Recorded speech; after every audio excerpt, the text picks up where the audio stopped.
नमस्कार दोस्तों, स्वागत है आपका ट्रेनिंग डे 3 में। इसमें हम जानेंगे लोन के बारे में, जिसमें हम loan amount, interest rate, processing fees और लोन टेन्योर ये सारी चीज़ें हम कवर करेंगे।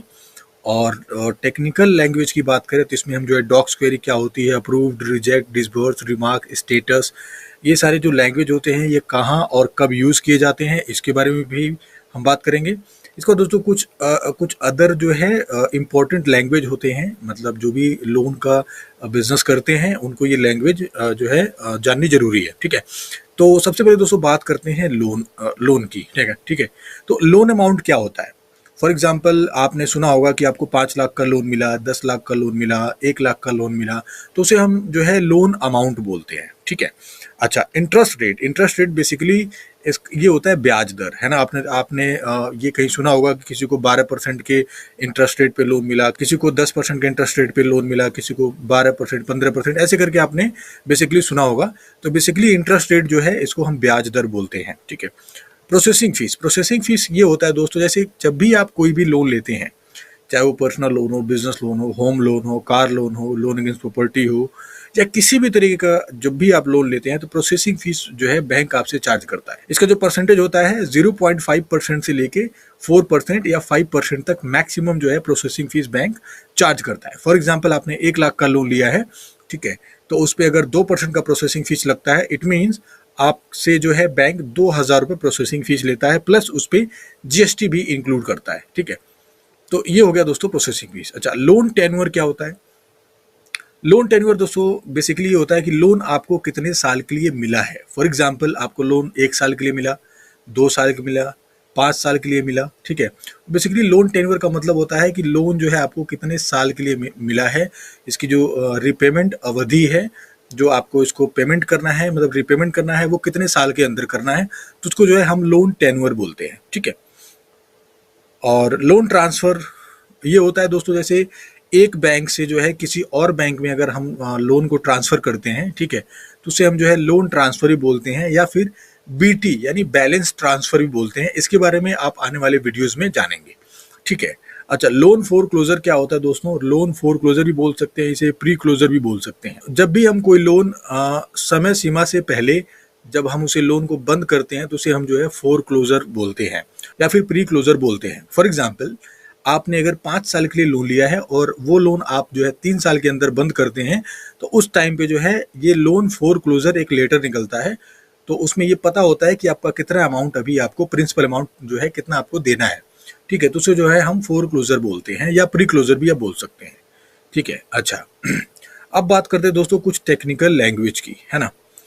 ये जो लैंग्वेज है दोस्तों, इसको आपको ध्यान से बिल्कुल रट लेना है, आपको समझना है, क्योंकि जो आपका सीआरएम होने वाला है, ठीक है, उसमें ये सारी लैंग्वेज जो है आपको जाननी बहुत ज़रूरी है। डॉक्स क्वेरी का मतलब ये होता है, फॉर एग्जांपल आपने कोई लीड अपलोड करी सीआरएम में, ठीक है, और उसमें फॉर एग्जांपल पैन कार्ड नहीं है, ठीक है, तो हमारी टीम क्या करेगी, उसको जो है डॉक्स क्वेरी में डाल देगी कि इसमें कोई ना कोई डॉक्यूमेंट्स की क्वेरी है, कोई ना कोई डॉक्यूमेंट्स पेंडिंग है। वो जो है आपका बैंक स्टेटमेंट हो सकता है, वो आधार कार्ड भी हो सकता है, वो सैलरी स्लिप भी हो सकती है, वो बैंक स्टेटमेंट भी हो सकता है। कोई भी डॉक्यूमेंट्स अगर अधूरा है, ठीक है, तो वो आपकी फाइल जो है डॉक्स क्वेरी में रहती है। जब इसे आप रिजॉल्व कर देते हैं तो वो अंडर प्रोसेस में चली जाती है। अप्रूव्ड का मतलब ये होता है दोस्तों कि बैंक ने आपका लोन मंजूर कर दिया है। ये बेसिकली दो टाइप्स के होते हैं, एक होता है सॉफ्ट अप्रूवल, एक होता है हार्ड अप्रूवल। सॉफ्ट अप्रूवल में दोस्तों जो बैंक होता है वो आपके सिविल और इनकम के बेस पे लोन सैंक्शन तो कर देता है, लेकिन जो है बाद में वो अपने कुछ पैरामीटर्स, कुछ वेरिफिकेशन वगैरह करने के बाद हार्ड अप्रूवल देता है। ठीक है, किसी किसी केस में ये डायरेक्ट हार्ड अप्रूवल आ जाता है और किसी किसी में जो है सॉफ्ट अप्रूवल आता है। जैसे आदित्य बिरला फाइनेंस में अभी क्या चल रहा है, सॉफ्ट अप्रूवल आ रहे हैं, 5 लाख, 10 लाख, 15 लाख ऐसे करके लोन अमाउंट फटाफट जो है सबके अप्रूवल आ रहे हैं, लेकिन वो सॉफ्ट अप्रूवल हो रहे हैं।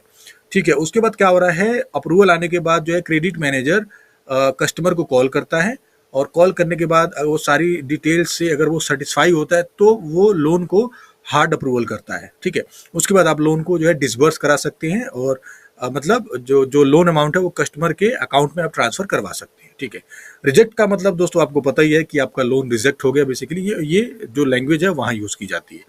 डिसबर्स का मतलब ये होता है कि आपका लोन था, जो भी लोन था, वो कस्टमर के अकाउंट में पैसा पहुंच गया है। ठीक है, तो ये होता है डिसबर्स।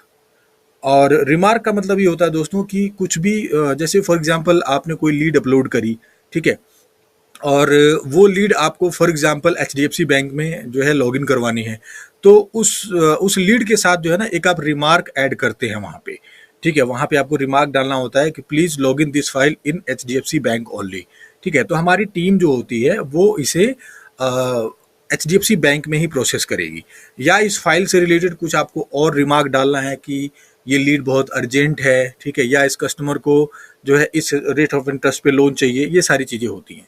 स्टेटस का मतलब ये होता है दोस्तों कि अभी आपकी फाइल पे क्या चल रहा है, आपकी फाइल अप्रूव है, रिजेक्ट है ना, उसका स्टेटस क्या है, जो भी लीड है आपकी उसका स्टेटस क्या है। स्टेटस का जो लैंग्वेज यूज होता है बेसिकली स्थिति जानने के लिए, स्थिति की जो लीड की स्थिति है वो अभी क्या है, कौन से स्टेज पे है, ठीक है, तो उसे हम स्टेटस बोलते हैं। पे आउट का मतलब दोस्तों ये कमीशन होता है, जो भी कमीशन आपको मिलेगा उसको जो हम पे आउट भी बोलते हैं और कमीशन भी बोलते हैं। एडवाइजर दोस्तों आपको पता है, फ्रेंचाइजी ओनर आपको पता होगा, एडवाइजर आप हो सकते हैं या आप किसी को एडवाइजर बना सकते हैं। सब एडवाइजर दोस्तों जो आपके अंडर काम करते हैं वो जो है सब एडवाइजर होंगे, ठीक है। लीड्स का मतलब ये होता है जो भी लीड्स आप मार्केट में सोर्स करते हैं, फॉर एग्जाम्पल कोई कस्टमर है तो उस कस्टमर को हम लीड भी बोलते हैं, ठीक है, या एप्लीकेशन भी बोलते हैं या फाइल भी बोलते हैं, बेसिकली उसको जो है हम लीड ही बोलते हैं, ठीक है। फेक एंड फ्रॉड आपको पता होगा, कोई फेक लीड होती है, कोई फ्रॉड होता है, ठीक है, तो उसको हम जो है फेक और फ्रॉड ही बोलते हैं, ठीक है दोस्तों। इसके बाद दोस्तों हम बात करेंगे अदर इंपॉर्टेंट लैंग्वेज की नेक्स्ट वीडियो में।